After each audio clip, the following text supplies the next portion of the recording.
Digital ప్రపంచంలో artificial intelligence సృష్టిస్తున్న సంచలనం అంతా ఇంత కాదు. ఇది కేవలం ఒక టెక్నాలజీగానే మిగిలిపోలేదు. అభిమానుల ఊహలకు రెక్కలు తొడిగే ఒక అద్భుతమైన వేదికగా మారింది. ఇక తమ అభిమాన కథానాయకులను తాము చూడాలనుకున్న పాత్రలోకి పరకాయ ప్రవేశం చేయించి ఆ చిత్రాలతో సామాజిక మాధ్యమాలను హోరెత్తిస్తున్నారు. ఇక ప్రభాస్, అల్లు అర్జున్, ఎన్టీఆర్, మహేష్ బాబు ఇలా ఎవరిని వదలకుండా ప్రతి హీరో అభిమానులు ఏఐతో తమ సృజనాత్మకతను ప్రదర్శిస్తున్నారు. అయితే ఈ సరికొత్త ట్రెండ్ ను mega power star Ram Charan అభిమానులు ఒక ఉద్యమంలో మార్చేశారు. కేవలం వినోదం కోసం కాకుండా ఒక చరిత్రాత్మక బాధ్యతను గుర్తు చేస్తూ దర్శకధీరుడు ఎస్ఎస్ రాజమౌళికి ఒక సరికొత్త ఆలోచనలను అందిస్తున్నారు. RRR చిత్రంలో గ్లోబల్ స్టార్ గా రామ్ చరణ్ కు అంతర్జాతీయ ఖ్యాతిని తెచ్చిపెట్టిన రాజమౌళి ఒక సినిమా తీస్తున్నారంటే దాని స్థాయి వేరేగా ఉంటుంది. అలాంటి రాజమౌళి భారత జాతి గర్వించదగ్గ వీరుడు, హిందూ సామ్రాజ్య స్థాపకుడు ఛత్రపతి శివాజీ మహారాజ్ జీవిత గాథను తెరకెక్కించబోతున్నారనే వార్త ఎప్పటి నుంచో ప్రచారంలో ఉంది. మరి ఈ ప్రాజెక్టు పై అధికారిక ప్రకటన ఏదీ రాకపోయినా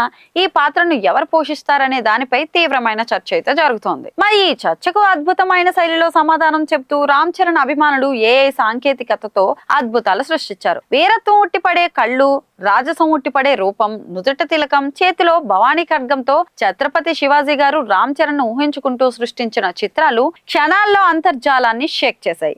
అవి కేవలం ఫోటోలుగా కాకుండా ఒక బలమైన ఆకాంక్షగా మారి సోషల్ మీడియాలో ఫెను తుఫాన్ గా మారాయి. మరి ఏఐ చిత్రాలను చూసిన ప్రతి ఒక్కరూ ఆ పాత్రకు రామ్ చరణ్ ఎంతగా సరిపోతారో ప్రశంసలతో ముంచెత్తుతున్నారు. మరి ఇది కేవలం అభిమానుల కోరికగా మిగిలిపోలేదు, యావత్ సినీ ప్రియుల డిమాండ్ గా మారుతోంది. ఇక ఛత్రపతి శివాజీ పాత్రలోని గాంభీర్యాన్ని, ఆ తేజస్సును, ఆ వీరత్వాన్ని పండించగల సత్తా ఈ తరం నటులలో రామ్ చరణ్ కు మాత్రమే ఉందని బలంగా వాదిస్తున్నారు. దర్శకధీరుడు రాజమౌళిని, ఇతర అగ్ర నిర్మాతలను ట్యాగ్ చేస్తూ ఈ కళల ప్రాజెక్ట్ ను రామ్ చరణ్ తోనే సాకారం చేయాలంటూ విజ్ఞప్తులైతే వెల్లువెత్తుతున్నాయి. మరి అభిమానులు తమ సృజనాత్మకతతో రాజేసిన ఈ నిప్పు చిత్ర పరిశ్రమలో ఒక చారిత్రాత్మక చిత్రాన్ని నాంది పలుకుతోందో లేదో, ఈ డిజిటల్ ఉద్యమం దర్శకధీరుణ్ణి ఆలోచింపజేస్తుందో లేదో అనేది వేచి చూడాలి.